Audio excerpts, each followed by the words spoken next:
high and high school students participated in an exciting soccer tournament. Students competed in soccer matches from March 22nd to 25th during recess.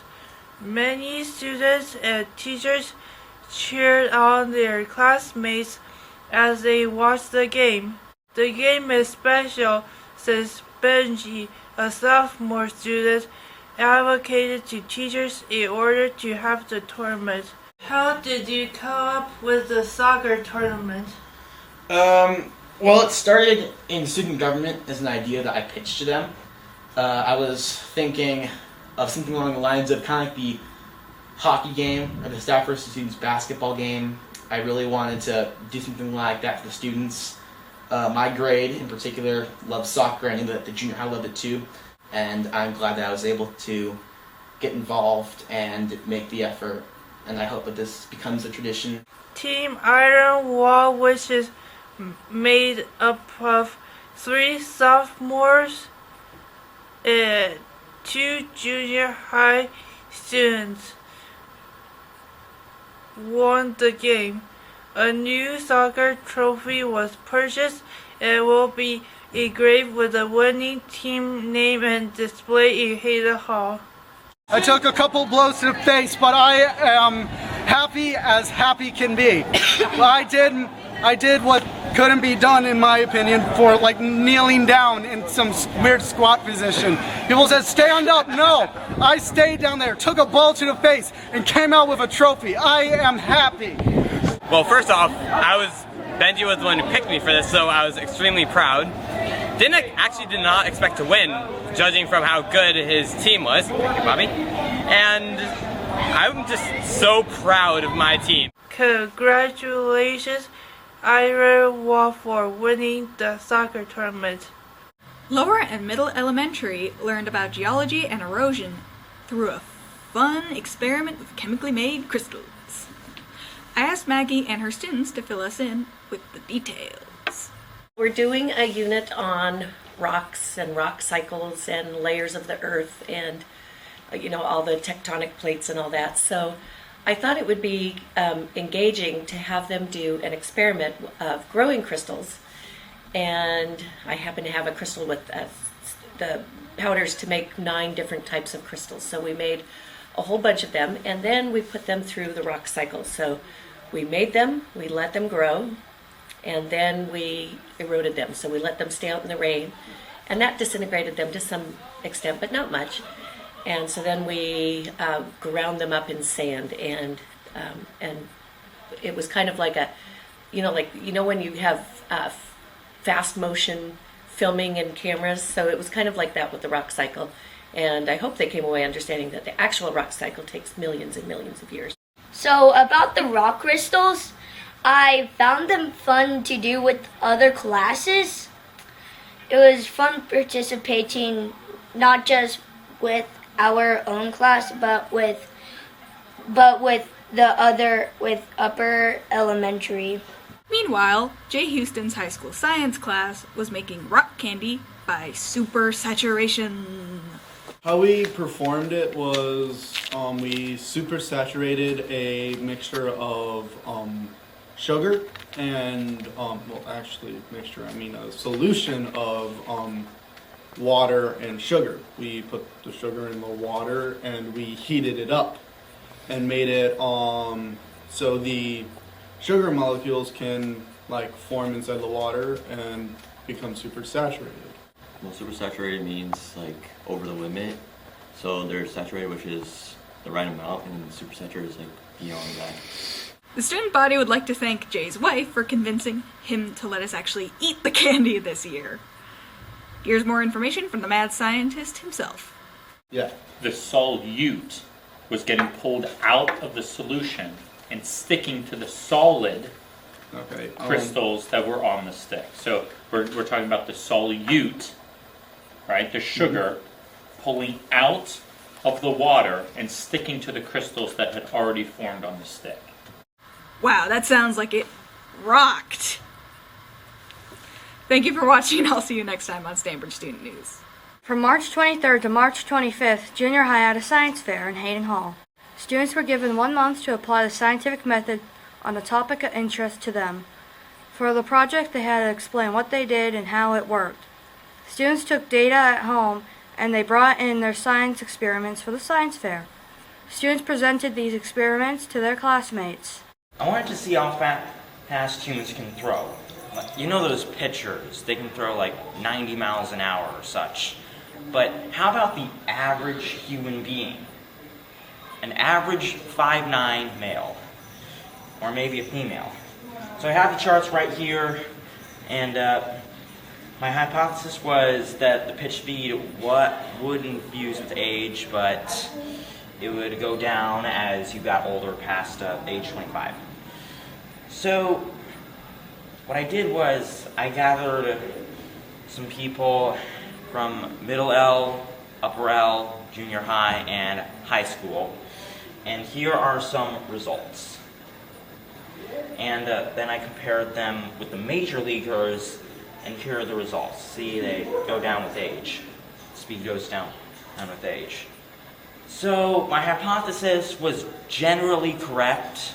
I did how objects fall at the same rate, and I tested the different objects in falling, dropping them from a certain height. Not everything falls at the same rate, so that was fun to learn that.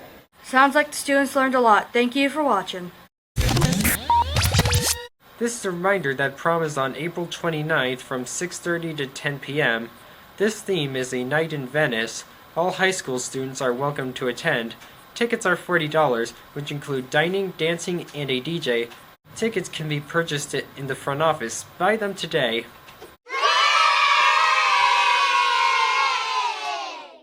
On Tuesday, April 5th, middle elementary students took a day trip to Coyote Hills in Fremont, California. They went there to learn more about geology through hands-on work. The trip included a 4-mile hike up to a beautiful view of the marshes. Students also learned about the vast number of species that exist in the area and were able to taste various plants that Native Americans ate long ago. I interviewed Kim and Maggie to get a better idea about the trip. We went to Coyote Hills to learn about the different ecosystems, and we learned about the marsh, we learned about the Native Americans, and how to use different plants in the area. The kids got to try a lot of different plants, and yeah, that's what we did. We went to Coyote Hills because of our science program this year. We started out with studying about ecology, and we've also been doing a study of rocks and layers of the earth. So we figured the students were going to need some outdoor education. A student who went on the trip was also interviewed. What I liked about the Coyote Hills trip was that there's not just a lot of walking, but a lot of good view of the entire place. The trip sounds awesome, and these quiet coyotes agree. I will see you soon on Stanbridge Student News. From April 6th through the 8th, the seniors and 5th years visited 2 post-secondary programs, practiced their graduation speeches, and met with a representative from the Department of Rehabilitation, or the DRR, which helps people with disabilities to find jobs and apply for programs. On Thursday, students went to Meristem in Sacramento, which is a college for students on the autism spectrum that teaches artistic skills such as woodworking, metalworking, and gardening. Students went on tour of the campus and learned about the program that they offer. On Friday, the seniors and 5th years went to the College Internship Program, or CIP, in Berkeley. Students met with the ambassadors to CIP Berkeley, and one of them was a Stanbridge graduate. I interviewed Mary Hurlbut and asked her about the trip. During the senior workshops week, we went to visit Meristem, in Sacramento, and CIP, which just stands for College Internship Program in Berkeley. Both of these programs are post-secondary programs that support students in transitioning into college or work life and developing skills that will help them in either setting and lifelong. So Meristem is a much more outdoors and sort of hands-on workshop-based program. They have woodworking, metalsmithing, animal husbandry, gardening, but they also have computer graphics and design, computer graphics and movie design, digital things. And so they have they're a lot more sort of workshop based, whereas CIP, and students live on their campus.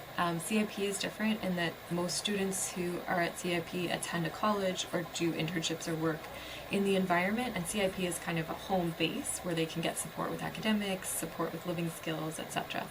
So those are the two programs we visited, and I think that they were enjoyed by our students. I also interviewed a senior about the trip. So what did you like about the Department of Rehabilitation coming to Stanbridge? Well, the person gave some good information about the Department of Rehabilitation. Like, he gave some good information about how someone would apply to it. The seniors and fifth years learned a lot about their after Stanbridge options. See you next time on Stanbridge Student News. On Super Tuesday, March 1st, 2016, 12 states held their primary elections. On the Republican side, Donald Trump won 249 delegates, Ted Cruz won 214 delegates, and John Kasich won 21 delegates. On the Democratic side, Hillary Clinton won 513 delegates, and Bernie Sanders won 389 delegates. In all of election history, the winners of Super Tuesday have won their party's nomination, meaning most likely Hillary Clinton and Donald Trump will be going head-to-head in the presidential election this November. California's primary election is on June 7th. In July, the Republican and Democratic National Conventions will meet and decide on their party's candidates. In November, adults will vote to determine the next president of the United States.